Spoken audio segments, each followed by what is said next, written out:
시간을 이렇게 삼고, 우리 뭐, 저는 한편으로 회의가 뭐냐면, 이게 듣는 식구 가르치는 너무 많아, 막 그런데, 근데 가만히 또 우리 교회 역사를 뒤돌아보면, 우리 교인들이 어떻게 이렇게 변할 수 있었을까라고 하는, 한번 생각해봐도 뭐, 기도 솔직히 까놓고서, 우리 기도 잘 못해요. 기도 열심히 하는 교회 보면요, 그냥 기도에 목숨 겁니다. 그 교회들 보면 그냥, 우리 기도하는 건 아무것도 아니에요. 부흥하는 교회 보면 막 거의 기도 무섭게 하거든요. 사실 우리는 기도라고 하기도 어려운데. 그래도 우리 교회가 다른 교회보다 좀 낫다? 조금, 그래도 하나님 역사하시고 있다면, 축자사나 이렇게 진리 말씀, 성경 말씀 가르치잖아요. 뭐 다는 아니겠지만, 거의 대부분의 사람들이 엄청나게 변하고 있단 말이에요. 그럼 나는 또 말씀 역사한다는 사실 우리가 부인할 수 없잖아요. 아멘? 그래서 소망을 가지고, 이제 여러분들이 그걸 더 깊이 깨닫고, 그 말씀을 살면 더 좋겠죠. 그래서 그러니까 나는 여러분들이 이 말씀의 영역에서는 다른 어떤 교회보다도 뭐 더 좋은 교회도 있겠지만, 다른 것은 우리가 형편없지만, 그러나 그런 영역에서 여러분이 엄청난 특혜를 받고, 여러분 어디 가서도 뭐, 제자라는 거 하는 것은 아니고, 이렇게까지 말씀에 투자한 교회는 그렇게 흔하지만, 있겠죠. 우리 비슷한 교회들도 있겠고, 그런데 그렇게 흔치 않고, 이 마지막 때는 기근이에요. 나도 설교 들어보면 알거든. 그게 저 사람이 속에서 나온 설교인지 어디 설교집 갔다 베낀 것인지 그럴듯하지만 사실 보면 딱 나오거든. 좀 그런 상황들 만나요. 그래서 여러분들이 좀 값지게 여기고 또 금요일날 저도 기도해야 되지 않나 그런데 로마서 그냥 여러분이 암송하니까 좀 간단하게 해설하려고 그랬다가 안 되겠다 이게 정말 로마서 이해해야만이 참 구원 이해가 되어서 이런 받은 구원이 무엇인가 더 깊이 깨닫게 되어서 믿음은 들으면서 나고 디도스에 나오지 않습니까? 우리가 하나님의 말씀을 들을 때 성령께 역사 속에 거듭나게 말씀으로 우리가 중생시키신다 그랬습니까? 이 말씀이 믿어지고 깨달아지고 전화한 적 없으면 어찌 듣고 듣지 않으면 어찌 믿겠습니까? 그래서 말씀을 선포하니까 들었습니다. 자, 로마서 9절을 항상 기억해야 돼요. 인간이 가장 큰 위기가 뭐라고 했지? 하나님의 진노의 심판을 했다. 이게 1번이죠? 이보다 더 큰 거 없어요. 뭐. 그래서 우리 지옥 간다. 무식하게. 예수 안 믿어 지옥 간다. 이것보다 더 큰 위기가 어디가 있어? 가난하다, 병들었다, 죽는다. 그 위기가 아니죠. 하나님 진노 심판받아서 여러분들이 믿지 않으면 다 진노 심판받아 죽는다. 이제 성경이 뭐를 말하냐면 그렇다면 누가 진노 심판받고 누구는 괜찮아. 그런 게 아니고 성경 모든 자들이 다 유대인이나 헬라인이나 뭐 이방인, 헬라인 이방인지 누구나 다 하나님의 진노 아래 있다. 다 죄인이 다른 것은 이제 로마서 이제 1장 18절 또 복음은 하나님 능력이 있다. 복음에 대한 도입이 시작돼요. 그 다음에 바로 나온 게 하나님 진노죠. 그렇지 하나님 진노인데 그 다음에 논지가 뭐냐면 모든 인간, 해 아래 있는 모든 인간은 유대인이나 헬라인이나 율법을 지키는 자나 안 지키는 자나 모두 다 뭐 있다? 하나님의 진노 심판 아래 있다. 복음이 이제 여기서부터 시작. 복음이 여기서부터 나오지. 왜냐면은 이 상태가 아니라면은 복음은 아무 의미가 없잖아요. 예수님도 의미가 없는 거예요. 우리가 하나님 진노 심판 받아 지옥 갈 것이 아니라면은 왜 예수님 올 필요가 있어요?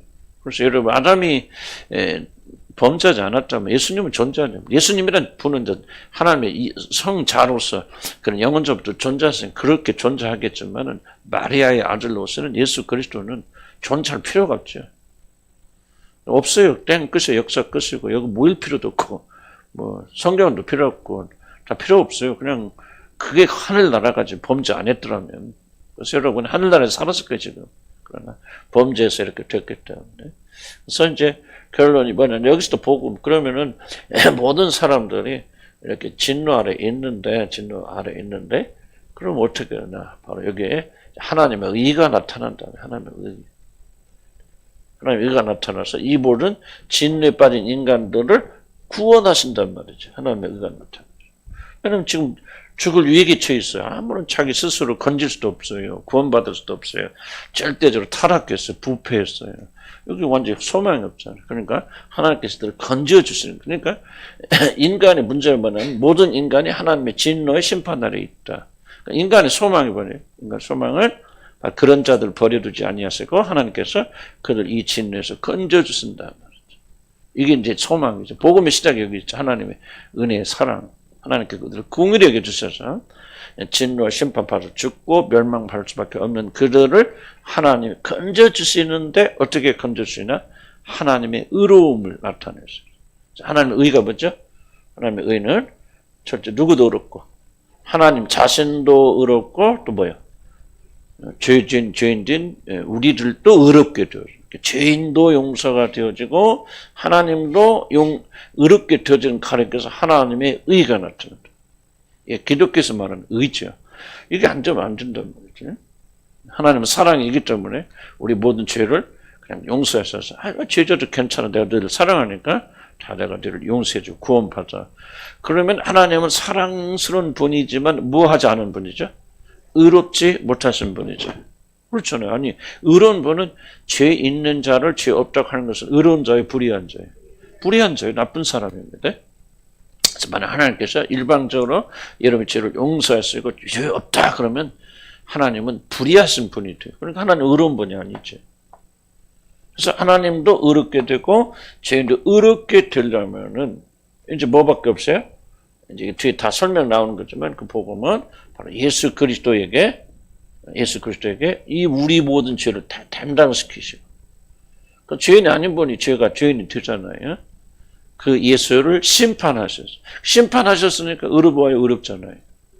의롭죠. 그런데 심판하셔서 죄를 없애시고 그리고 그를 믿는 자들, 믿는 죄인들을 그 믿음을 보시고 의롭다고 청해 주시니까 심판해서 하나님 자신도 의로우시고 또 그 믿는 죄인들이 이걸 믿고 구원받고 의롭게 되어지니까 출점해서 하나님도 의로워지고 예수님도 우리들도 의로워지는. 그래서 이게 왜 다른 종교는 안 되냐면은 이걸 이해를 하셔야 돼요. 하나님의 의 때문에 다른 종교는 안 돼요. 예수 그리스도 죽으심이 아니어도 이렇게 다른 방식으로 우리 죄를 용서할 수 있지 않습니까? 그건 안 됩니다. 하나의 의에 걸리기 때문에. 하나님은 반드시 심판하실 때, 그럼 하나님 왜 심판하십니까? 심판의 목적이 뭐죠? 자기 자신의 의로움을 드러내기 위해서 그러는 거예요. 그래서 불의한 자를 심판하시므로 나는 의로운 자다 하는 것을 드러내기 위해서. 그래서 만약 하나님의 의가 드러나지 않으면 그건 잘못되는 거지. 그래서 하나님은 이런 독특한 방식. 그래서 하나님의 의가 말할 때는 반드시 예수 그리스도의 무슨 속죄 사역 또는 대속 죽으심 이것이 반드시 들어가야만이 하나님의 의가 완성이 돼요. 이게 안 들어가면은 그러니까 예수가 우리를 위해서 십자가에서 대신 죽으신 것이 빠져버리면은 기독교의 구원은 다 무너져 버려요. 다른 종교는 구원이 있을 수가 없어요. 구원이란 존재하지 않아요. 다른 종교에는. 석가모니가 죽었는데 지주 때문에 죽었지 우리 죄를 대신해서 죽었습니까? 아니죠. 오직 기독교만이 예수 대리시. 우리가 죽는 것이 아니고 다른 사람이 우리를 대신해서 죽는 대속적 죽음을 기독교만이 말하죠. 왜 그것이 필요하냐면 그 죽음만이 죄인된 우리를 의롭다 하시고 또 하나님도 죄인된 우리를 예수를 심판하셔서 멸망시키셨고 죽음에 보내셨으니까 자기도 의로우시고 또 그를 믿는 우리도 의롭고는 하나님의 의가 이렇게 나타나서 이제 누구요? 이제 믿음으로 이것을 합니다. 그래서 그렇다면 이걸 이제 하나님께서 이렇게 다 이뤄놓으셨잖아요. 예수님을 죽으심을 통해서 우리가 누구든지 그를 믿기만 구원받잖아요. 그래서 하나님께서 아들 땅 보내서 여러분 모든 죄를 다 대신 짊어지시고 죽으시고 부활하셔서 다 모든 문제 해결됐단 말이에요. 그럼 이 문제가 해결됐다고 그래서 됐기 때문에 그러면 모든 사람이 다 구원받나요?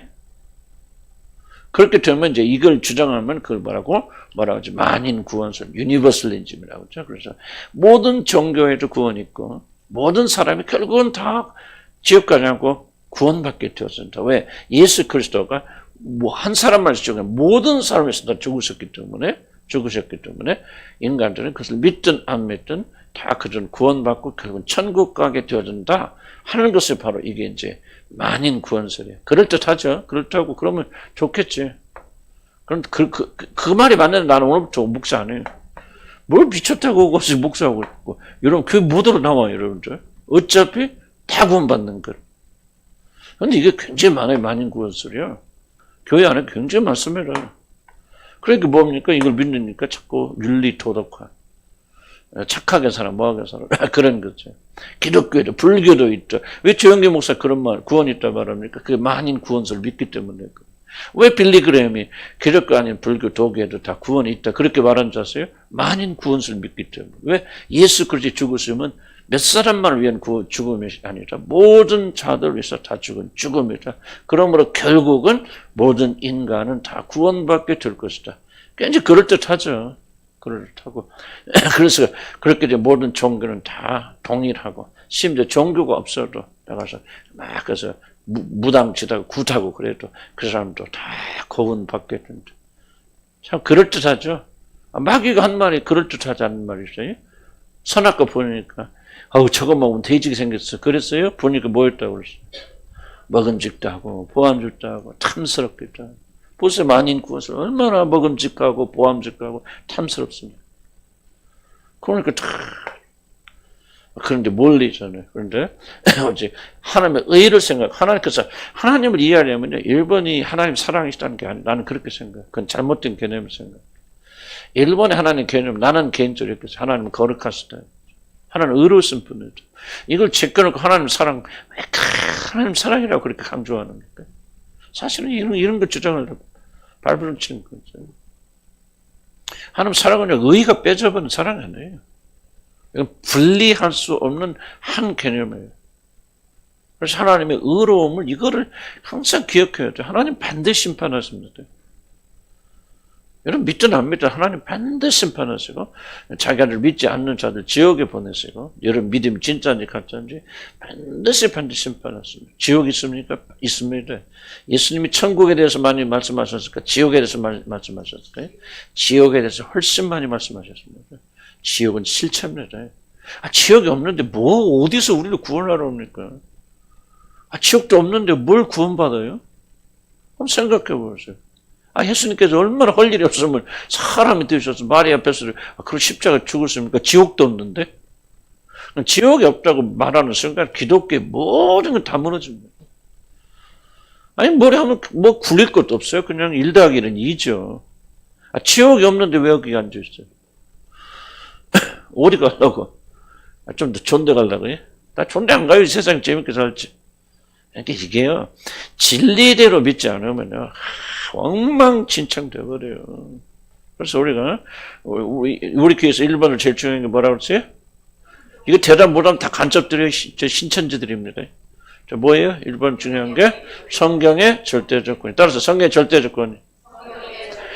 이거 무너지면 다 무너져요. 그래서 우리는 낙착하죠. 이 마지막 때 이 복음을 지켜야 돼요. 복음을 지켜야 돼요. 그래서 하나님 사랑을 좋아하면 사랑 맞죠.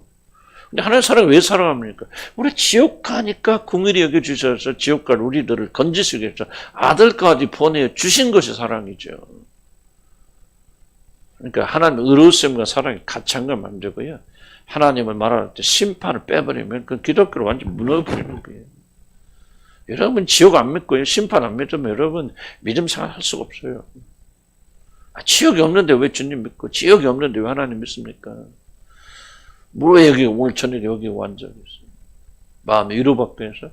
여기 안에도 다른 데가 많이 있어요. 위로받기. 중요한 겁니다. 이거 다 외우셔야 돼. 못하면 간첩이에요. 난 여러분 로마서를 감성 여러분 하는 거 보니까 이제 변명할 수 없어요. 그죠? 변명할 수 있어 없어요? 없어요. 이런 다 외워야 돼, 이거. 근데 다음에 한 번씩 다 강의시킬 거예요? 나와서요? 성향이? 이대로 탁 내가네. 그냥 한단 말이야. 자, 그자 봅시다. 그럼 모든 사람, 제가 뭐 강조하냐면, 모든 사람이 구원받는 자동적으로, 그거는 사단의 가르침이에요. 누구만 구원받습니까? 물론 하나님 예정하신 만큼 맞죠. 그런데 예정을 잊어버려요. 구원의 조건이 뭐예요? 그 믿음이죠. 이 모든 구원을 우리가 뭐 해야 돼? 받아들여야 돼요. 받아들여야 돼. 자동적으로 예수님 죽었으니까 자동적으로 구원이 이루어지는 게 아니에요. 그게 아니고 그 예수 그님을 통해서 십자가에서 하나님께서 이루신 일을 우리가 뭐 해야 돼? 받아들여야 돼요. 받아들여서 내 것을 만들어야만이 개인적 구원이 이루어지는 것이죠. 아무리 주님께서 십자가에서 여러분을 죽으셨다 할지라도 그래서 자동적으로 여러분 제가 사회지고 구원받 뭐 그렇게 말할 수도 있겠죠. 그렇지만 좀 다른 차원인데 더 정확히 말한다면은 여러분들이 그걸 받아들이지 않는다면 그래서 구원의 절대적 조건은 뭐예요? 받아들이는 거예요. 받아들이는 없어. 여러분 보세요 지금 예수님 여러분에서 다 죽으셨지 합시다. 그런데 여러분이 왜 구원 못 받고 좀 받아들이지 않기 때문에 그냥 오늘도 저항하잖아요. 거부하잖아요. 예수 그리스도 여러분 참된 구주시고 주님이시 믿고 고백하고 그렇게 여러분 삶을 그분이 드리지 않잖아요. 그럼 구원이 안 일어나는 거예요. 여러분들 삶 속에서. 단순해요. 물론 이것은 우리 힘은 안 되니까 성경 역사에서니까 이제 하고 싶어도 안 되는 경우도 있겠죠. 그런데 그럼 어떻게 받아들입니까? 이걸 받아들이는 유일한 방법이 뭐죠? 믿음의 믿음. 이게 로마서 이제 4장에서 강조합니다. 행위가 아니에요. 이 믿음의 반대되는 게 뭐냐면은 구원을 받으려고 하는데 이 믿음과 반대되는 게 뭐냐면요. 행위죠, 행위. 특별히 유대인들에게는 율법을 지키는 행위. 이 행위와 믿음의 두 사람이죠. 이 사람도 구원받기 원해요. 그런데 구원을 자기들이 이루려고 하는 거죠. 열심히 무엇을 다 지키고 선을 이루고 향해서. 지금도 이 구원에 두 가지 방법밖에 없어요. 그러나 믿음은 뭐냐면 자기 행위로는 이걸 이룰 수 없다. 이룰 수 없기 때문에 오직 믿음으로 받아들이는 것밖에 없다. 이걸 믿는 것이 믿음이고 하나님께서 그 믿음을 보시고 이 하나님의 의롭다고 칭해 주시는 거예요. 그런데 율법을 아무리 지키려도 율법을 지킬 수 없죠. 인간이 아무리 행위가 완벽하다 할지라도 한두 번 실수하는 사람 없잖아요. 죄 짓지 않는 사람. 유대 율법 떠나서라도. 그러니까 행위로 구원받을 수 있는 사람은 이 세상에 단 한 명도 존재하지 않는다. 하나님께서는 오직 믿음으로. 그럼 왜 믿음으로만 구원하게 하시냐? 인간이 안 되기도 하지만 믿음으로 구원하셔야만이 하나님께는 영광 돌아가죠. 구원이 모든 것이 다 하나님께 이루신 거죠. 믿는 것조차 하나님이 믿음을 선물해 주신다. 그러니까 우리가 구원을 받아들이는 데 있어서 우리가 뭐 해야 되는 건 받아들여야 된다 그렇지만은 어쨌든 우리가 행할 수 있는 것이 아무것도 아니다. 다 하나님 주신 선물. 그래서 우리는 그 구원을 받는 자들은 이 모든 것이 하나님이 내게 공짜로 주셨습니다 하고 죽을 때까지도 영원히 하나님의 그 은혜를 찬송하고 감사하고. 그래서 거듭나고 구원받는 사람들의 특징이 뭐냐면 무슨 생활이에요? 감사하는 삶, 찬양하는 삶. 왜? 공짜로 받았습니까? 근데 여러분들이 감사하지 않고 찬양하지 않는다. 그러면 뭔가 크게 잘못되어 있는 거죠. 왜 기뻐하는 삶이 그렇게 중요합니까? 기쁨은 공짜로 받으니까 감사가 나오는 걸 기쁨이라고 말하거든요. 왜 구원의 가장 큰 증거가 기쁨입니까? 만약 여러분에게 기쁨이 없다면요. 나는 여러분들 구원 받았다고 말하잖아. 그건 불가능한 일이에요. 항상 막 떠들고 웃고 그런 기쁨이 아니고 여러분 속에서 강처럼 흘러나오는 그 구원의 감격과 감사가 없다면 나는 여러분 구원받았다고 생각하죠. 어떻게 여러분이 말하죠? 왜냐하면 구조적으로 봐도요. 반드시 구원받은 사람, 은혜로 구원받고 믿음으로 구원받은 사람은 감사와 감격을 표현하는 것이 좀 다를 수 있겠죠. 성격에 따라 다를 수 있고 남자와 여자 차이가 있을 수 있고 또 나이에 따라 다를 수 있는 거고 또 성격에 따라 다를 수 있겠지만 근본적으로 이들 안에는 감사와 찬양의 영이 흐릅니다. 왜? 공짜로 구원받았기 때문에. 그래서 로마서 4장에서 뭐를 강조하죠? 오직 믿음으로. 행위가 아니다. 그래서 아브라함의 예를 들잖아요. 아브라함이 의롭다 하는 것은 행함으로 아니고 오직 그가 믿음으로 받아들였을 때 그 믿음 것을 의롭다고 여겨주신 것이죠. 또 그렇게 나오죠. 근데 이제 믿음은 중요하죠. 그럼 무엇을 믿느냐 그 말이죠. 자 보세요. 하나님의 의가 나타나서 우리를 구원해 주셨다. 우리가 구원받았다 하는 것을 믿는 거예요. 믿음의 내용이 있어요. 많은 분들은 이렇게 착각해요. 그래서 어떻게 생각해? 나는 구원 확신이 있어. 내가 구원받는 줄 믿습니다. 하나님 의가 나타나서 내 자신 용서해서 그냥 구원돼. 어느 날 막 구원 확신이 들고 내가 구원받는 생각하고 기쁘고 즐거워요. 그게 구원입니까? 아니에요. 믿음은 반드시 믿음의 내용이 있어요. 여기서부터 여러분 구원을 어렵게 만드는 거예요. 여기서부터 진짜 구원과 가짜 구원 여기서부터 갈라지는 거예요. 일반적인 믿음과 구원의 이런 믿음이 여기서부터 갈라지는 거예요. 여러분 절대로 이거 오해 빠지면 내가 강조 또 강조하는데 여러분이 구원 받았을 믿음으로 구원받는 게 아니에요. 구원의 확신은 그런 거 아니에요. 나는 구원 받는지 믿어야 믿습니다. 내가 보니까 행위도 좀 달라지고 그러니까 나는 구원을 믿어요. 여러분 절대로 성경이 말하는 것은 그것을 믿는 믿음으로 구원받는다는 게 아니에요, 여러분들. 그래서 로마서 5장이 넘어오잖아요, 5장이. 나와서 믿음에서 4장의 믿음이라서 말하는 5장에서는 그 믿음을 구체화하죠. 그 믿음이 도대체 뭐예요? 한 사람 아담이 죄를 지어서 우리가 죄인된 것 같이 하나님께서 한 사람 예수 그리스도 행하신 순종의 한 행위를 인하여 우리를 구원하셨다는 사실을 믿는 믿음으로 구원받는 거예요. 5장이 명확하게 가르쳐요. 내가 구조가 계속 반복한 이유는요. 이걸 여러분 이해를 하셔야 구원이 온 걸 이해하기 때문에. 왜냐하면 여기 거의 대부분이요. 이렇게 생각해요. 무엇을 도대체 믿는단 말이에요? 하나님이 계신다고 믿는단 말이에요? 예수를 믿는 말 아니죠. 5장에서 분명히 말하죠. 여러분 왜 죄인이에요? 한 사람 아담이 범죄했는데 그 아담의 후손으로 와서 그 아담과 여러분이 연합됐기 때문에 아담 안에 여러분이 있잖아요. 여러분이 아담 후손으로 와서 여러분 아담 안에 있죠. 여러분이 아담과 분리가 안 되죠. 아담과 여러분이 연합되어 있기 때문에 죄인 된 거예요. 신분적 죄인이 되고 신분적 죄인이 되니까 하나님의 의가 상실되고 의가 상실된 신분적 죄인이 되니까 응애하고 태어나서 자라나면서 하는 게 뭐예요? 죄 짓는 거예요. 그러니까 죄 지어서 죄인 된 게 아니에요, 여러분들은. 여러분 혼돈 일어나면 안 돼요. 깐난애기들 죽으면 어디 갑니까? 난 물론 하나님 자비가 있으니까 난 모르겠어. 그러나 나는 교리적으로 한다면 100% 걔는 지옥 가죠. 응애하고 태어날 때 걔는 죄인이 의인이에요. 죄인이에요. 왜? 아담의 후손으로 오잖아요. 아담과 하나 연합되어 있죠. 그래서 하나님께 그 어린아이에게 자기 자신의 의로움을 주지 않아요. 아직 그리스도를 통해서 주시기 전까지는. 그런 의로운 사람이 아니에요.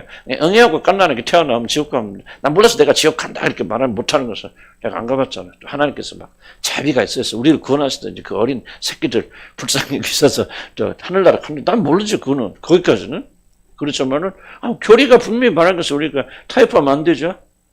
왜 우리가 여러분 기분 좋게 하기 위해서 여러분 우리 아이가 일찍 죽었는데 지옥과 천국 가서도 물론 위로하기 위해서 막 그렇게 잘 목사들 조심해요. 그건 사실 그렇지만은 나는 여러분 교리는 분명하게 설명은 돼야 된다 생각. 타협할 수 없죠. 응애하고 태어난 순간 그는 죄인이에요, 의인이에요. 그 새끼 뭘 죄를 지어서 그렇게 생각하면 안 돼요. 성경 말하는 거 들어야 되지. 아담과 연합되어 있죠. 아담과 분리가 안 됐어요. 그래서 하나님은 그를 의로움을 주시잖아요. 그리스도를 통해서 의로움을 주시니까 그는 죄인이에요.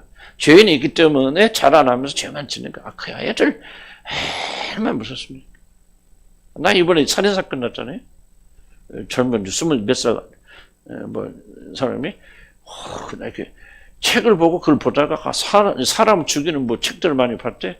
자기도 한번 그렇게 해보자고 그렇게 해서 과외한다고 자기 학생인척 위장해서 걔를 젊은 여자를 불러서 오자마자 죽여가지고 토막해가지고 갖다 버리고 그거를 자기가 책에서 배운 줄 한번 실험하면 스릴을 느껴보려고. 여러분 이게 믿었습니까 이게? 도대체 이런 인간이 존재한다는 게? 중요한 건 그게 바로 여러분이에요. 여러분 은혜 받아서 하나님 안에 있기 때문에 또는 예수 안 믿어도 하나님께서 은혜로 그들을 덮어주시기 때문에 그런 악이 드러나지 않도록 지켜주시니까 그런 거죠. 여러분 그 여자 욕할 하나도 없어요. 그게 여러분이에요. 여러분이 그 사실을 인정하지 못한다면 여러분 구원이 뭔가를 인정할 수 없어요. 하나님의 은혜가 무엇인가를 알 수 없어요. 어린아이는 태어나자마자 왜 죄인입니까? 아담과 연합되었기 때문에.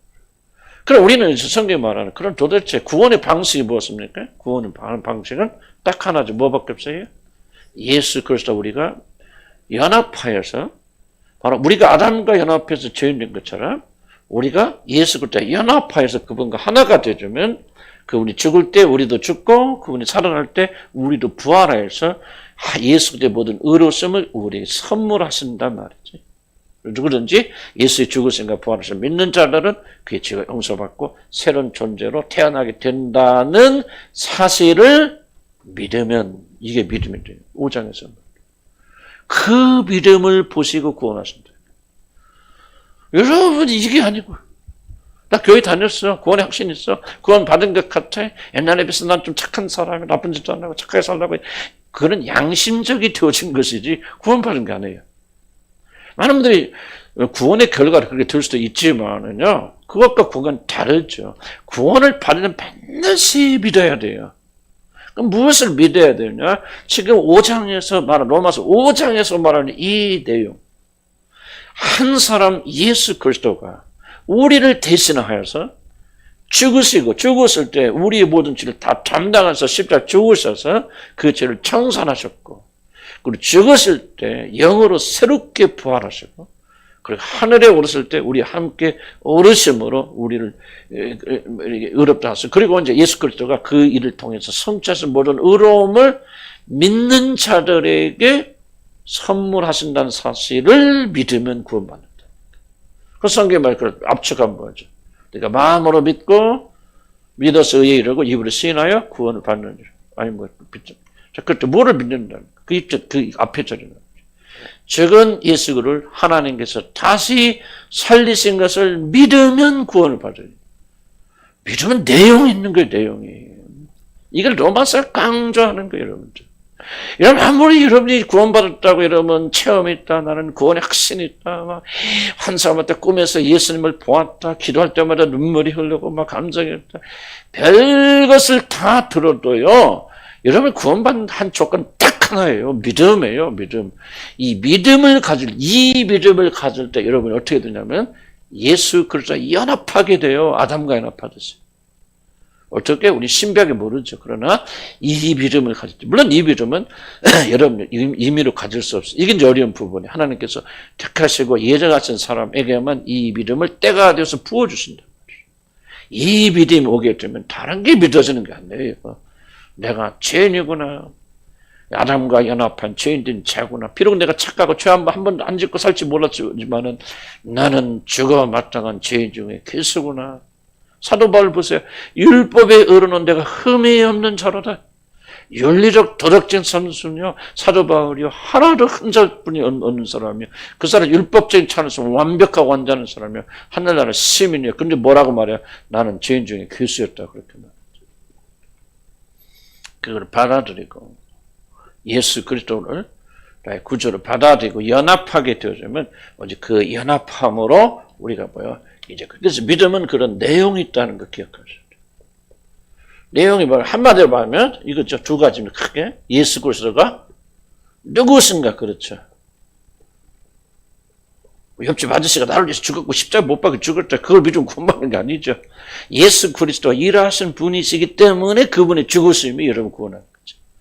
그래서 예수 그리스도가 누구예요? 성경이 말하는 거죠. 점점 계시가 깊어지지만 그는 나는 이 말하기는 주저하지 않아서 창조주 하나님, 물론 아버지 하나님과 독립적 존재지, 삼위일체니까 그렇게 하지만은 동등되고 본체시고, 그래서 나는 감히 예수 그리스도는 바로 요한복음에도 나오잖아요. 온 우주 만물 창조하신 창조주 하나님이시다. 그러니까 최대 비밀이 뭐예요? 나사렛 목수의 아들로 오셔서 33년 있다가 33세에 무기력하게 골고다운데 십자가에서 죽으신 그분이 바로 하나님이셨다. 이 사실을 믿어야 구원받는 거죠. 그래서 성경 부지런히 그분이 누구신가를 우리 계속 설명해요. 무엇을 하셨는가는 2차적이에요. 그분이 어떤 일을 하셨지만은 일하신 분이 이런 일을 하셨기 때문에 그것이 우리를 구원하는 거예요. 그래서 만약 여러분이 1번을 믿지 않는다면, 1번을 믿을 수 없다면 예수 그리스도 하나님 아들이 있다, 또는 뭐 마리아 뱃속에서 태어났다, 동정녀로 태어났다, 그냥 여러분이 믿는다고 심각하게 생각도 안 하고 그냥 아유 이런 건 뭐 무슨 소란지 뭐 약간 복잡하고, 만약에 여러분들이 예수 그리스도의 그분 되심을 믿을 수 없다면, 그리고 그분께 죽었다가 사흘 만에 죽었는데 일어나셨다는 사실을 믿을 수 없다면, 그리고 그분이 지금 하나님의 보좌 우편에 앉으셨어요. 통치하고 다스리시는 왕의 자리에 앉아 계신 사실을 여러분 솔직하게 나는 좀 그거 안 믿어지네요 하신 분들은 아직 여러분 거듭난 거 아니에요. 다른 거 별거 다 믿어요. 뭐 죽은 사람이 살아났다, 기적이 일어났다, 할렐루야, 막 춤추고 다니고 뭐 별거 다 해도요. 유독 못 믿는 사람이 있어요. 이걸 솔직히 근데 이제 다 믿는다 말 안 하지, 사람들이 믿는 척하는 거지. 근데 속에 마음속에 중심속에 들어가 보면요, 이 믿음을 고백하지 못한 사람들이 있어요. 그 사람은 절대로 거듭난 사람들이 아니에요. 결국은 주님 떠납니다. 결국 떠나요. 죽어보세요. 그때 거듭난, 그래서 이 믿음을 가진 자들. 이 믿음을 생각해보세요. 여러분, 어떻게 믿겠습니까, 여러분? 지금 성경이 말하는 것이 믿어집니까? 아니, 어떻게 그 인간 이성을 믿는 게 이상한 놈들이, 그죠? 하나님, 마리아 뱃속에 들어가고, 어떻게 그걸 믿어요? 거듭나야 그게 믿어집니다. 다른 기적을 아무리 믿어도, 일반적인 믿음을 다 가지고 있어도, 죽은 나사가 살았다. 왜 그 몸이 다 살았다. 그 떠들어도 예수 그리스도 그라서는 분이라는 사실을 믿지 못하고 지금까지 좀 사실났다는 거 믿지 못하는. 두 번째 뭐냐면 이제 중요한 것은 그분이 무엇을 하셨나. 아까 잠깐 설명했지만 우리 모든 집 다 짊어져 죽은 뒤 삶에 다시 살아나서 그것이 무엇을 의미하는가. 그것을 그 압축한 게 뭐냐면은 부활의 사건이죠. 죽고 부활하셨다. 이것이 단순히 신비하게 살아났다는 걸 이야기하는 것이 아니라 우리 모든 죄를 다 짊어지시고 죄인 되신 그분을 하나님께서 살리셨다는 것은 뭐였다는 게 예수 그리스도를 의롭다고 칭해 주신 거죠. 너는 의로운 자야. 죄가 없어. 무험한 자야. 그 죽음이 너를 더 이상 붙잡을 수 없어. 그래서 그를 이렇게 부활시켰다고 하는 말은 예수 그리스도는 죄가 없는 분으로 드러나셨다. 그 뜻이에요. 그걸 가리켜서 말하면 의롭게 되셨다. 의로우신 분. 바로 이 의로움을 믿는 자들, 이 사건을 믿는 자들에게 선물하여 주셔서 이를 의롭다고 하십니다. 그럼 어떤 자들에게 이걸 주십니까? 이 모든 걸 믿는 자들에게 하나님의 의로움을 선물해 주십니다. 믿음 아멘 하시기 바랍니다. 여러분 이미 구원 받았어도요. 진짜 내 믿음이 이 믿음에 기초하고 있는지를 잘 살펴야 돼요. 왜 내가 이렇게 강조합니까? 여러분 보세요. 하나님의 심판대 베바니한테 쓰겠죠. 그게 여러분 마지막 찬스예요. 되돌릴 기회 없어요, 여러분들. 지금 여기 살아있는 이 기간이 여러분의 믿음을 수정할 유일한 기회예요. 여러분 등골이 못 사가지 않습니까? 오늘 죽었어요. 그래서 여러분 앞에 지난 하나님 앞에 서게 됐을 때는 그때는요 이미 재판할 때요. 여러분 재판할 때 세상 재판도 그러잖아요. 세상 재판할 때 여러분이 과거에 행한 어떤 완료된 행위를 가지고 재판하잖아요. 나 좀 보니까 잘못된다. 고치고 와서 다시 재판받을게. 그럴 사람 있어요? 없어요? 없어요. 재판에 들어가면 모든 거 파이널이 끝이죠. 못 되돌려요. 그럼 지금 여러분들이 마지막 한 심판대 서는 순간 여러분이 믿음을 다시 고칠 수 없어요. 이 믿음을 수정할 수 있는 유일한 길은 뭐냐? 지금 오늘이에요, 오늘. 여기에요, 이 자리. 이 자리에 여러분 심각하게 받아들이지 않은 사람, 여러분 영원히 그분 앞에서. 나는 우리 교인들 중에 적지 않은 분들은 뭐냐면 죄산표니까요. 자기가 구원받은 자기 확신. 구원 안 받았다면 불안하니까 나는 구원 받았을 거야. 막 자꾸 자기를 주입히고. 난 그런 분들 몇 분들 계세요, 여러분들. 내가 손꼽으라 하면 내가 누구누구 하라면 내가 될 수 있어요. 그분들은 정말 내가 안타까운 거예요. 그게 아니에요, 여러분. 그래서 내가 또 반복하고 또 반복하는 거예요. 하나님께서는 가지고. 여러분, 이것이 진실로 믿어져야 돼요. 그리고 믿어지면 반드시 뭐냐? 그 효과가 나타나요. 놀라운 변화가 옵니다. 놀라운 변화가 와요. 이게 거듭남이고, 거듭남 회심이고, 예수를 주로 받아들이고, 그러면요, 이런 말로 할 수 없는 변화, 놀라운 변화가 와요. 나는 여러분 가운데 그런 분들 계세요. 많이 계세요. 어떻게 이렇게 변해서, 어떻게 새로워질 수, 이거는 거듭남이 아니면 안 될 거 하는 분들. 나도 그랬고, 우리 집사람도 그랬고, 나는 이현성 목사님도 그랬고, 어느 시점에 구원받았을 때 정말, 이건 성령 것은, 이전 것은 지나서 보라 새 것이 되었죠. 난 여러분 가운데 상당수자들은요. 다는 절대다수는 아니지만 상당수자들은요. 이런 회심의 놀라운 것을 보여주고 있어요. 약간의 변화가 아니라 본질적인 변화가 일어나죠. 본질적인 일어나요. 그래서 여러분들이 항상 이걸 점검해야 돼요. 나는 무엇을 믿는가? 여러분 이거 가볍게 여기면 안 돼요. 가볍게 여기는 것이 아니기 때문에 성령께서 지금 지속적으로 저를 통해서 여러분에게 또 반복해서 또 반복 또 한 번의 기회를 더 주시는 거죠.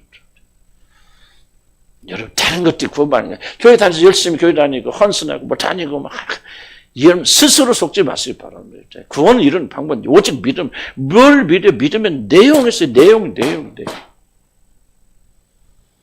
그래 중요한 거예요. 이걸 진짜 믿으면요 확고하게 변해요. 그 사람은. 완전히 다른 피조물 됩니다. 행위가 완벽하다 그 말이 아니에요. 부족할 수도 있고 넘어질 수도 있죠. 그러지만은요 전혀 질 다른 사람 때문에 돼요. 완전히 방향 바꾼 사람 때문에 돼요. 이거는 설마 그렇게 노력해서 되는 게 아니에요. 그냥 바뀌어져 버리는 거죠. 왜? 구원이 그들에게 임했기 때문에. 그래서 난 이런 구원이 임하려면 이 믿음에서 떨어가야 되는데 나는 왜 그렇게 아프게 생각하는 여러분 가운데 이렇게 열심히 다녀 지옥 갈 사람도 있기 때문에 그래. 그렇게 없으면 얼마나 좋겠어요. 여러분 심각하게 좀 들어요. 마음을 좀 쏟아서 들으세요. 이게 중요한 사항이 아니면 왜 이거 매주마다 내가 또 반복할까? 여러분 변명하지 못해요. 이제 주님 앞에서. 수없이 들어왔겠죠. 이게 믿음이에요. 그래서 여러분이 이 믿음이 부족하신 분은 계속 구원 확신 있는 분들도 다시 이 확신 속에 거해야 돼요. 아멘. 이런 구원은 뭐를 믿어야 된다? 바로 예수 그리스도가 누구시며 그것이 우리 구원을 어떤 일 행하셨는가를 믿는 믿음을 보시고 하나님이 어렵다고 여기셨는데 그때 주시는 의의가 뭐냐? 죽은 예수를 부활할 때 그때 하나님 어렵다 너는 의로운 자야. 부활이 그거거든요. 죄가 너에게는 더 이상 적용되지 않아. 너는 죄인이 아니야. 네 죄 때문에 죽은 것이 아니야. 다른 사람들의 죄를 뒤집어 준 의로운 자야 하고 의롭다고 칭해 주시잖아요. 부활이 그게 부활사건이에요. 그때 부활세에 주어지는 의로움을 믿는 자들에게 예수도 연합되어 있잖아요. 그분에 탁 해서 하나님 보실 때 여러분이 어떤 상태에 있든지 여러분을 의롭다 하시는데 무엇을 보시고? 그렇지 믿음을 보시고. 행위가 아니에요. 이 믿음 받고 구원받는 행위는 1도 도움이 안 돼요. 0.1도 안 돼요. 행위는 완전히 또 되는 물론 그렇다고 해서 이 사람이 구원받는 사람의 행위는 그럼 아무렇게 해도 되느냐? 그래서 그렇죠. 그래서 이제 여기서 뭐가 나오냐? 이제 6장이 나오는 거죠. 그럼 당연스러운 질문. 그래, 우리는 뭐 행위는 1도 필요 없어. 어떤 일을 해서 구원받는 게 아니라 순수하게 우리 구원은 예수를 믿는 믿음으로 하나님 은혜로 구원받는다면 우리가 죄 짓는 게 무슨 상관이 있어? 죄를 지어도 하나님이 은혜가 더 드러나니까 하나님의 영광이 더 드러나는 거지. 그러니까 우리는 이제 구원받고 난 다음에 죄에 대해서 신경 쓸 필요 있어 없어요. 1도 보탬이 없잖아요. 그래서 여기서 뭐가 나온다고 했죠? 구원파가 나오는 구원파. 나는 여러분들이 이 구원파를 무시하지 않길 바랍니다. 나는 우리도 구원받을 수 있다. 중요한 겁니다. 이때부터 죄에 대해서 심각한 도전이 일어나는 거죠. 그래서 사도 바울이 6장에서 뭐를 던져갑니까? 예수 그리스도를 믿는 믿음으로 구원받고 비록 우리 행위가 1도 들어가지 않는 구원이라 할지라도 그리스도 예수 안에 새롭게 태어난 자들은 죄를 지을 수 있다 없다? 없느니라 하고 잘라 말하죠. 왜 그러죠? 첫 번째 4가지 이야기했었는데 내가 다 기억 못해. 첫째는 우리가 예수를 믿을 때 우리 예수 그리스도와 함께 무엇이 죽었다는 거예요. 우리 죄의 육신이 그와 함께 십자가에 못 박혀 죽었기 때문에 그 사람이 죄 안에 거할 수 없다. 죽었는데 죽은 사람이 어떻게 죄를 계속 지을 수 있느냐. 두 번째는 우리가 새로운 존재로 탄생됐기 때문에 하나님의 영광을 돌려 하나님의 법도를 지키는 새로운 존재로 바뀌어졌기 때문에 여러분이 상습적으로 죄를 지을 수 있다 없다? 없잖아요. 넘어질 수 있단 말이에요. 그래서 4가지 논지를 그래서 바로 6장에서 좀 강조하는 거죠. 그래서 우리가 지금 6장을 지금 지난주에 4가지 이유를 했고 그다음에 12절부터 나오는 것도 조금 설명드립니다. 좀 시간이 많이 갔지만은 한 40분 했지만 좀만 더 참으시기 바랍니다. 그래서 이게 개별적으로 막 1절은 2절은 뜻, 2절은 이런 뜻이다라고 하는 것보다는 우리가 전체적인 그림을 우리가 기억해서 6장이 이런 거구나, 7장이 이런 거구나 하는 것을 좀 여러분이 그렇게 기억할 필요가 있습니다.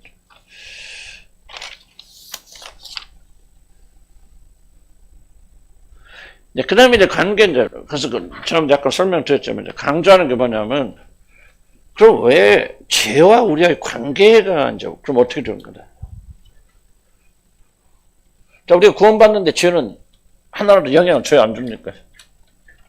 우리들 구원받는데, 우리들이 죄는 하나라도 영향을 줍니까? 안 줍니까? 대답하세요. 응? 줘요? 안 줘요? 아니, 여러분이 구원받아서 하나님 자녀가 되는데, 여러분이 과거에 저지른 죄는 영향을 줍니까? 안 줍니까? 1도 안 주죠. 0.1도 안 줍니다. 믿음 하나만 있으면 돼. 그러니까 믿음으로 구원받는지 행위로 구원받는 게 아니라 만약에 여러분이 그래도 조금 관계가 있을 것 같아요 라고 지금 여러분 대답 못하는 이유는 뭐냐면은 이런 그만큼 구원관이 약하기 때문에 그래요. 그래서 기쁨이 없는 거예요. 확신 속에서 내가 하나님 자녀가 된다는 내 행위가 이것이 1도 필요 없는 거다. 완벽하게 그분의 의로 나는 구원받았다. 막 이러면 기쁨이 생기는데 이런 그 확신이 없으니까 기쁘지 않는 거죠. 아이고 내 행위를 보니까 나는 부족한데 모자란데. 그럼 아직도 여러분의 믿음이 아니라 행위에 여러분이 구원 안 받았다는 얘기가 아니라 이러면 거기 근거를 두고 있기 때문에 언제 내가 또 넘어질지 모르잖아요. 내가 언제 또 죄질지 모르잖아요. 그래 기쁨이 상실돼. 그래서 여러분 확고하게 해야 돼. 여러분 믿음은 뭐야? 믿음 100% 믿음을 말하는 거예요. 다른 끼어드는 게 아니에요. 1% 협조하는 게 아니에요. 여러분 행위는 0.001% 들어가는 거예요. 순수하게 100% 뭐를 믿음으로? 예수 그리스도가 우리를 위해서 행하신 구원의 사건을 믿음으로 구원받게. 이게 끝나는 거예요. 끝나는데 그거 나서 의롭다고 칭함받잖아요. 그래서 여러분이 이제 이 믿음을 가진 자를 하나님 뭐라고 말하죠? 의인이다, 의롭다 그렇게 칭해 주시잖아요. 이렇게 되어진 순간부터 이제 죄와의 새로운 관계가 출발이 됩니다. 한쪽 반론은 뭐냐면 이렇게 됐기 때문에 우리가 모든 거 다 얻은 거 아니에요? 이런 걸 다 이뤘기 때문에 더 이상 우리는 죄에 대해서 신경 쓸 것도 없다라는 말에 그렇게 할 수 있는데 이제 바울은 그게 아니다라는 것을 강조합니다. 이제 어떤 거냐면 너희는 믿음으로 의롭게 되었으면은 죄와의 새로운 국면에 들어간다는 것을 강조해요. 그러면 결론은 뭐냐면 하나님의 은혜로 거듭난 사람 자녀가 된 자들 행위로 말미암아 구원받지 않고 이런 그렇게 됐지만 죄와는 상관이 없지만 결코 그 사람은 죄를 다시 지을 수 없는 그런 위치로 들어간다는 걸 강조하는 거예요. 그게 바로 이제 우리가 6장에서 강조하는 거죠. 자 봅시다. 조금만 더 할게요. 제가 좀 이게 지금 밑으로 다시 제가 반복하느라 좀 지금부터 강의를 오늘 할 건데 이제 시작하네. 자 그러면 이제 우리가 의인이 됐다는 것이 도대체 무엇을 설명하고 있느냐를 그래서 이 위치를 잘 이해하셔야 돼요. 지난주에 설명드렸는데 내가 또 반복합니다. 자 그래서 여러분 보면은 이 몇 가지 도식이 있으면 자 보세요. 이 육신 있죠. 육신 있고 뭐 몸이다 뭐다 이렇게 그러니까 육신 있죠. 육신은 뭐에 반대되는 개념이냐면 영의 관계에 반대되는 개념으로 이렇게 생각하면 돼요. 그 다음에 뭐가 있냐면 죄라는 세력 있죠. 죄가 있고 그리고 또 뭐를 이해하냐면 몸이라는 것을 이해해요. 몸. 우리 몸하고 육신하고 약간 틀립니다. 우리 몸하고 영혼하고 다르듯이 몸이라는 것이 있고 그래서 만약에 죄가 이루어지려면은 죄는 우리 안에 있어 밖에 있어요. 우리 밖에 있는 우주적 세력입니다. 사단이 됐건 뭐가 됐건 죄는 우주적 세력인데 이 죄가 정말 뭐를 하냐면 우리 육신을 자극해서 그 육신이 우리 몸을 이용하여서 뭡니까? 죄의 열매를 맺게 하는 거예요. 이게 우리가 죄 짓는 순서예요. 자 보시나요? 만약 죄가 없으면은 죄를 짓지 않죠. 그래서 아담과 이브가 지은 죄를 죄라고 말하지 않습니다. 어떤 엄밀한 의미에서 보면 그들이 속아서 넘어진 거라는 거 말한 거지. 왜냐하면 죄가 들어오기 이전의 상태에서 그가 어떤 실패를 한 거죠. 아담과 이브는. 아담과 이브가 하나님 뜻에 불순종하게 되니까 이 죄가 세상에 들어오게 되었단 말이에요. 그래서 이 죄가 이제 우리 육신이 보면 육신은 다른 말로 표현은 뭐라고 설명해? 우리의 옛사람 이렇게 설명해요. 옛사람. 옛사람은 뭐냐면 육신은 지속적으로 이제 타락하기 이전은 그렇지 않지만 타락한 이후에는 이 육신은 지속적으로 하나님과 반대되고 어떤 세상과 자기를 향한 그런 그 속성이에요. 무엇을 하든지 자기를 기쁘게 하고 즐겁게 하고 쾌락을 추구하고 세상을 향하는 그런 그 기능을 담당하는 육신이라 그렇게 말합니다. 근데 거듭나지 않는 사람에게는 아직 뭐가 없는 인간의 영은 있지만은요. 이 안에 성령의 역사로 말미암는 새 사람 없어요. 아직. 거듭나기 전은. 이해하세요? 거듭나면 성령이 주어진다, 뭐, 다 이렇게 표현해서 그 성령의 역사, 성령의 새 사람 아직 없어요. 거듭나기 전의 사람들. 그러니까 육신에 속한 사람들 뭐냐면 죄는 뭐 유부 있고 항상 있고 그 다음에 육신이 있고 몸이 있는데 뭐가 없는 세 사람 하나님을 향해 가는 하나님을 향해 가고 하나님 기뻐하고 하나님 뜻대로 순종하려고 하는 세 사람이 있다 없다? 없어요. 없기 때문에 죄가 이 사람 유혹하면 육신에 유혹하게 되면은 100% 몸을 통해서 그 죄의 열매를 맺게 됩니다. 이게 패턴이에요. 이게는 구원받지 못한 사람들. 물론 도덕적으로 약간 누릴 수는 있겠죠. 절제하고 그럴 수는 있겠지만 궁극적으로 육신이 발동하게 되면 육신이 역사하기 시작하면 이 죄를 이길 수 있는 사람이 없어요. 그래서 우리는 어떤 의미에서 뭐 100% 예수 믿기 이전의 상태를 뭐냐면 죄가 우리를 유혹하게 되었을 때 죄가 우리를 넘어뜨리려고 할 때 우리 육신은 거절하고 저항하지 못하고 그것에 협조하고 협조하여서 우리 몸이 그것에 순종하여서 굴복하여서 결국 열매 맺게 된다. 그래서 이것을 뭐라고 말하냐면 몸이 노예가 됐다. 종이 되었답니다. 무엇의 종이 되었다고 말하냐면 육신의 종이 되었다고. 이 죄는 어떤 유혹이죠. 그래서 우리 유혹하고 그렇게 하도록 하는 힘인데 이것이 우리 육신을 자극하는데 아직 뭐가 없으니까 새 사람이 없고 성령 역사가 없으니까 이걸 막아낼 힘이 없죠. 그래서 죄가 유혹하게 될 때 육신은 100% 죄의 유혹에 반응하게 되어져서 우리 몸이 100% 순종하게 돼요. 그게 뭐예요? 바로 노예죠. 노예가 주인이 말하는데 거부할 수 있어요? 없어요? 없죠. 가라 그러면 가죠. 오라 그러면 먹고 먹으라 먹고 100% 순종하는 것이 이게 바로 뭐냐? 여러분이 예수 믿기 이전에는 죄에 오랫동안 종로로 다 있다. 물론 도덕적으로 조금 깨끗한 삶을 살았어요. 그렇게 말하죠. 그러나 그렇지 않습니다. 윤리적 도덕적으로 보면 안 돼요. 제가 시간 없다 설명하지 못하지만 100% 예수 없는 자들은 세 사람이 없기 때문에 안 돼요. 그럼 예수 믿을 때 어떤 일이 일어납니까? 예수 믿을 때 그리스도와 십자가 함께 뭐가 죽었단 말입니까? 그렇지. 이 육신이 죽었단 말입니다.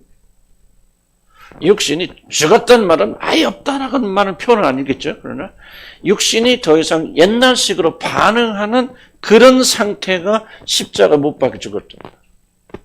그리고 이제 뭐가 지어지냐면은 새 사람이 너희는 하나님 주께 그리스도께서 만드신 바라 뭐를 만들었단 말입니까? 이 새 사람을 지어서 우리 안에 집어넣어 주셨단 말이죠. 그래서 거듭난 사람들이 뭐가 되냐면 육신은 십자가에 못 박히고 죽고 아예 없었단 말은 아니에요. 기능하지 못하고 하나님의 뜻에 따라서 하나님을 기쁘시게 하고 하나님을 향해 가는 새 사람을 입어라. 그래서 새 사람을 입었으니 지식에까지 새롭게 하심을 받은 자라 그렇게 말하잖아요. 그래서 하나님께서 성령의 역사로 우리 안에 새 사람을 창조하여서 우리에게 주시는 사건을 거듭남이라고 합니다. 그래서 여러분 거듭나게 될 때 어떤 일이 일어나게 되냐면은 육신은 십자가에 못 박혀 죽게 되어지고 꼭 거듭남 아니에요. 거듭난 나서면 우리가 이제 예수를 좀 회심 전체를 본다면은 육신은 예수님과 함께 시대 못 박혀 죽어서 더 이상 기능하지 않게 되고 그다음에 이 안에 뭐냐면 하나님을 향해 살게 되고 선한 열매를 맺게 된 새 사람이 여러분 안에 지어진다. 이제 여기 이해가요? 한쌤님도 바싹 들으세요. 그래서 여러분이 구원받기 이전이라면 잘 들었어요. 그렇게 이전하면 교회 와서 윤리적 도덕적인 사람이 될 수 있고 조금 착한 사람이 될 수 있어도 여전히 육신이 살아있는 사람이에요. 그래서 그 사람은 육신을 못 이깁니다. 조금 흉내는 내죠. 그런데 교회 오래 다녔고 막 그러니까 조금 착하게 사는 척은 여러분이 할 수 있는데 결정적인 것은 육신을 못 이겨요. 육신이 나옵니다. 육신이 지배합니다. 육신이 다스립니다. 근데 조금 옛날보다 나서 말도 좀 부드럽고 행동도 그렇고 좀 변했네 소리가 들을 정도로 그렇지만 여러분을 지배하는 힘은 에너지는 뭐예요? 육신이에요. 세상에 대한 열정 끊을 수 없어요. 이 사람은 절대 못 끊습니다. 재리와 염려 못 끊습니다. 여러분. 항상 그 근심이 떠나지 않습니다. 하여간 이게요. 육신이 살아있어요. 그건 거듭난 거 아니에요. 그러나 이 육신이 약간 여러분 움직일 수 있지만 거듭나신 분들은 새 사람 성령이 여러분 안에 주어집니다. 그래서 잘 들어보세요. 그렇다면 뭐가 다를까요? 육신은 죽고 영은 죽죠. 이게 지금 여기서 차이가 있는 거죠. 차이가 없는 건 뭘까요? 죄는 그대로 있어요. 그죠? 안 없어집니다. 안 약해집니다. 그 다음 중요한 건 뭐가 그대로 남아있죠? 몸이 그대로 남아있습니다. 근데 이 몸은 뭐예요? 이미 죄에 오랫동안 길들여진 몸은 그대로 남아있어요. 문제는 뭐냐면, 가정났으면 이 세 사람이 뭐를 이용해서 열매를 맺어야 돼? 그렇죠. 세 사람도 몸과 연합해야 열매를 맺고, 옛 사람도 몸과 연합해야 열매를 맺어요. 근데 이 몸은 어떤 거예요? 죽을 몸이에요. 무슨 말이에요? 오랫동안 죄에 물들어지고, 죄에 친숙하고, 죄에 친근한 몸이에요. 그래서 몸이 성령과 연합하려면 되게 낑낑대요. 엄청 싫어합니다. 그래서 몸은 뭐야? 옛날 사람이 더 좋아. 옛날 신랑하고 살다가 갑자기 이혼했어. 이러면 오늘 조금 늦어도 이해하시기 바랍니다. 이게 정말 중요한 거 맞춰야 되니까요. 여러분 다윗의 첫 번째 아내가 누구죠? 미갈이라는 여자죠. 사울의 딸이죠. 근데 결혼했어. 그런데 다윗이 마음에 안 들었고 도망가니까 그 딸을 누가 합니까? 발디라고 하는 남자에게 줘버려요. 그래서 그 와이프가 됐죠. 그래서 10년 뒤에 다윗이 왕으로 복귀하게 됐을 때 1번 조건이 뭐냐면 미갈을 데리고 와라 그러잖아요. 미갈이 데리고 왔는데 발디가 이 미갈을 되게 사랑했어요. 그래서 뭡니까? 울면서 계속 따라오잖아요. 그래서 더 이상 못 따라오게 막 위협을 해서 이제 돌아가는 때까지 이 발디가 굉장히 따라오잖아요. 근데 지금 벌써 나중에 다윗이 이제 법궤를 옮겨오고 막 춤추잖아요. 그러다 좀 막 이렇게 막 속살도 드러나고 그러니까 그걸 보고 미갈이 아주 경멸하잖아요. 왜 경멸했다고 생각하세요? 나는 이 사건 무관하지 않다고 생각해요. 이미 미갈의 마음 어디가 있어요? 발디가 있잖아요. 그렇게 살아가니까 그렇게 눈물을 따라오잖아요. 그런데 그런 자기를 데려다가 강제로 와이프 삼았으니 얼마나 다윗이 미울 거예요. 나는 그게 무관하지 않다고 생각하거든요. 그게 뭐를 말하냐면 옛날에 몸에 익숙해진 사람들은요.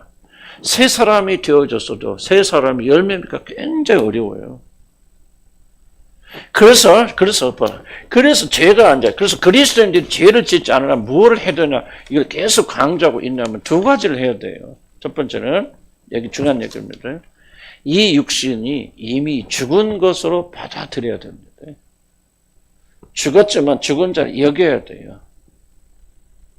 여러분 이게 교리고 이게 진리거든요. 많은 사람들이 실패하는 중요한 이유는 뭐냐면은 성령대로 이것을 내 육신은 죄와 연합해서 이미 즐거워하는 이 육신은 이미 죽었다는 사실을 심각하게 믿지 않아요. 그리고 싸워요. 그래서 실패하는 거예요. 성경 가르쳐주고 그래요. 바로 너희 육신에 대하여는 죽은 자로 여길지니라. 근데 여기지 않아요. 생각하잖아요. 무슨 말인지 관심도 없어. 거듭나지 않은 분이 관심도 없겠지. 그러나 정말 죄에 대해서 이기고 싶은 사람들이 이것도 관심하지 않고 여러분의 힘과 노력으로 이 죄를 안 해야 되겠다, 뭐 해야 되겠다 결심하고 조나단 애도 이렇게 강해서 조나단 애들은 이게 가능해. 성령의 역사권이 그랬다는 거예요. 근데 우리는 그 흉내만 낸다면 안 된다, 그죠? 그분이 강조하는 거죠. 근데 많은 분들은 성령 역사가 아니라 진리가 아니라 자기 노력해서 안 하려고 발버둥 치니까 더 육이 올라오잖아요. 그래서 실패한단 말이에요. 성의 두 가지만. 첫째는 너희 육신이 죽은 자를 받아들여야 돼. 그러니까 여러분은 이미 아무리 여러분이 세상을 향한 거듭났던 전제에 여러분이 하나님 자녀가 되었던 전제에 하나님의 세상을 향한 열정이 있다 할지라도 그것은 뭐예요?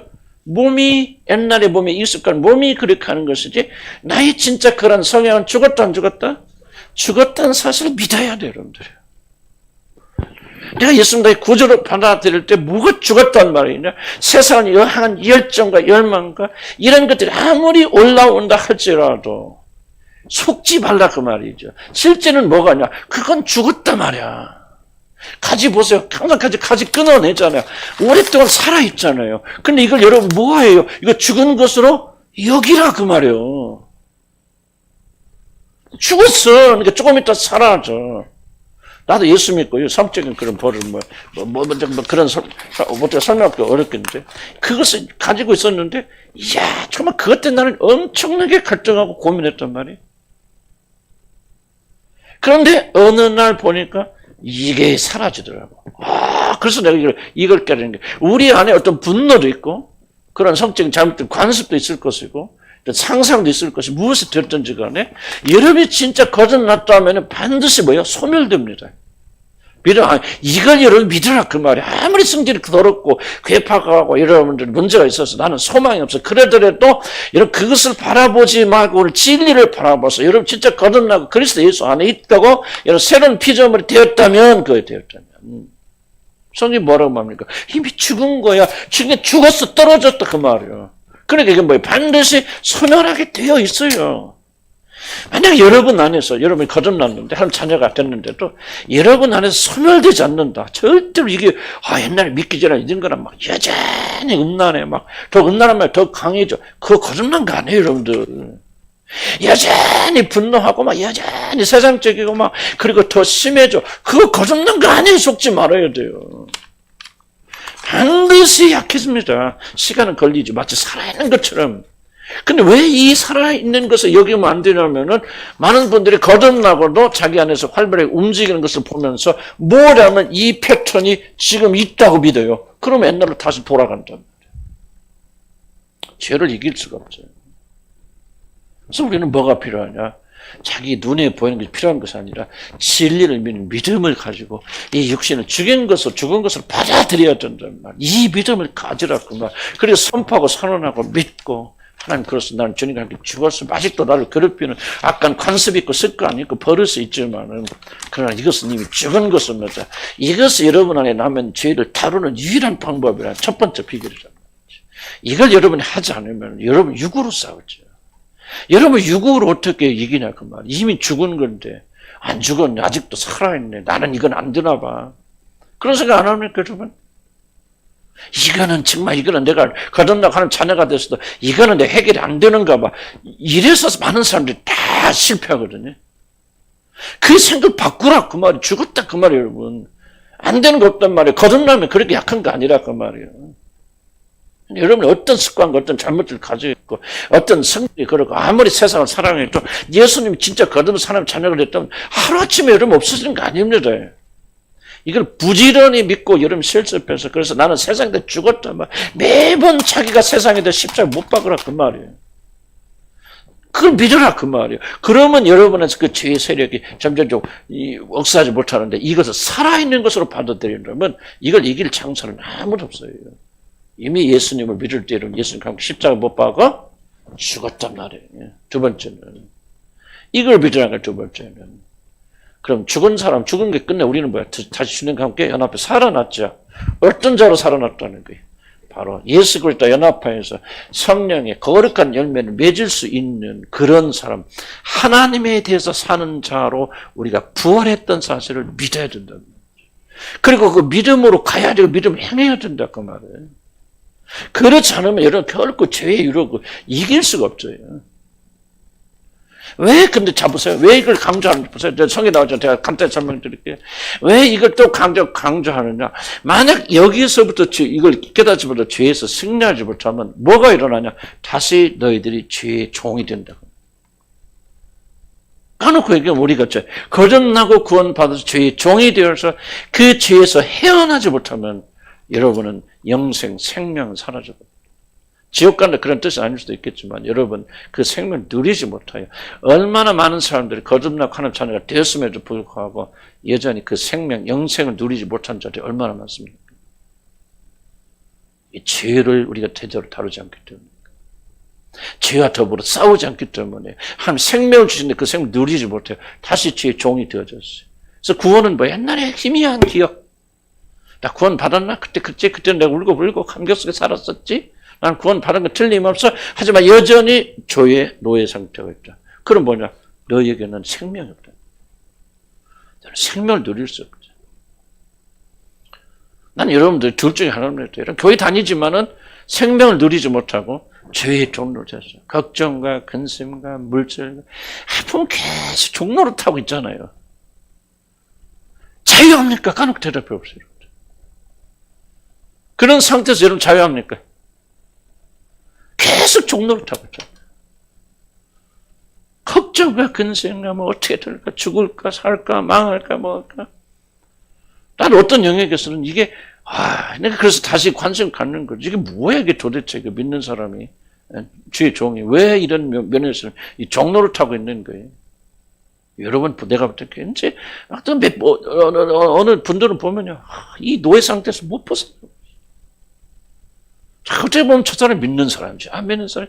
교회 나는 거 보니까 믿는 것 같은데 이런 영역에서는 여전히 노예 상태에서 살고 있다. 왜? 죄 짓고 있기 때문에. 죄의 열매를 계속. 죄의 열매가 뭡니까? 도둑질 안에 윤리적 도덕 개념 보지 말라고 그랬잖아요. 도둑질 안에 없나는 거 아니에요. 그거는 하나의 부분에 불과합니다. 걱정과 근심과 시기와 질투와 두려움과 이게 다 죄의 열매 아니에요. 몸이 열매 맺죠. 두려워 떨죠. 걱정돼서 막 난리 피죠. 이게 뭐요? 여러분 그러니까 죄는 뭐야? 죄는 지속적으로 우리를 뭐야? 육신이 죽었다는 사실을 안 믿으니까 지속적으로 우리 몸으로 유혹하니까 뭐야? 그냥 열매 맺지 못하고 지속적으로 노예 상태, 죄의 종의 상태에 있잖아요. 로마서 6장 굉장히 중요합니다. 우리가 벌써 그리스도에서 믿음을 우리가 자유롭게 됐으면 자유롭게 살아야 되잖아요. 왜? 노예 상태로 살고 있는 거예요. 이걸 우리가 심각하게 생각해야 된다. 예수 믿고 천당 갑니다. 나는 구원에 자신 있으니까. 그건 그런 놀이 하지 마시고. 그렇다면 여러분이 얼마큼 자유롭게 삽니까? 얼마나 걱정과 근심과 분노와 물질로부터 자유합니까? 사실 그러지 못한 부분이 저도만 그런 데 많이 있잖아요. 이거는 뭐예요? 절대 구원받지 못했으면 어쩔 수 없어요. 그 사람 거듭나지 못해 회심하지 않았다. 그러면 이거는 이런 상태는 말할 필요는 없는 거. 그건 아주 논의 대상이 아니에요. 그러나 만약 여러분이 구원받고 하나님 자녀가 되고 성령 여러분의 계심에도 불구하고 지속적으로 죄의 노예 상태, 종의 상태에 살고 있다면 이것 같은 비극이 어디가 있나. 그래서 해방돼야 된다. 왜? 이미 해방됐잖아.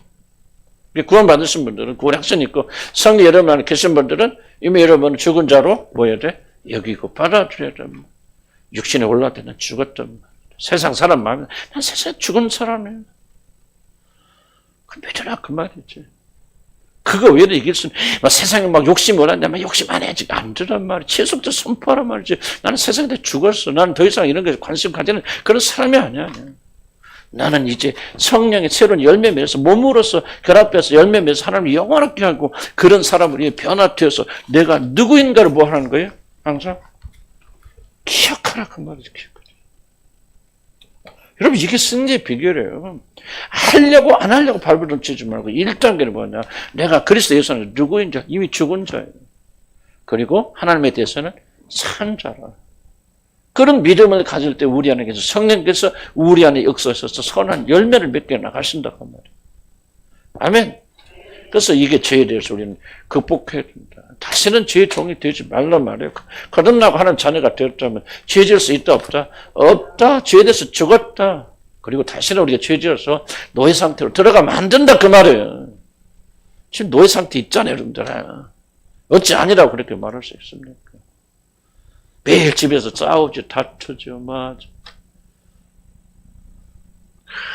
그냥 이게 말도 못하네. 적정, 근심, 그냥 죽을까봐, 병들, 전부 노예 상태 아니에요, 이거? 네? 노예 상태 아니에요. 왜 기쁨과 감사, 감격을 못 살아? 저와 여러분 회개해야 돼요, 이 노예 상태에서 주님이 해방시켜 주셨으니 아마 우리는 좀 자유롭게 살다가 죄를 이기는 사람 되자. 이걸 기억해. 죄에 대해서 육신은 죽었다 살았다. 죽었다. 올라와도 이건 몸이지 육신이 아니야. 이미 예수 앞에 나는 죽었다. 몸아 너는 나를 속이지 말라. 나는 새로운 생명 받아서 하나님의 영광에서 사는 그런 자가 되어졌다. 앞으로 나는 내 몸을 이용하여서 그래서 훈련과 연단해서 거룩한 열매 맺도록 하다 보면은 죄를 극복하고 승리하는 자가 반드시 된단 말이지. 아멘. 기도합시다.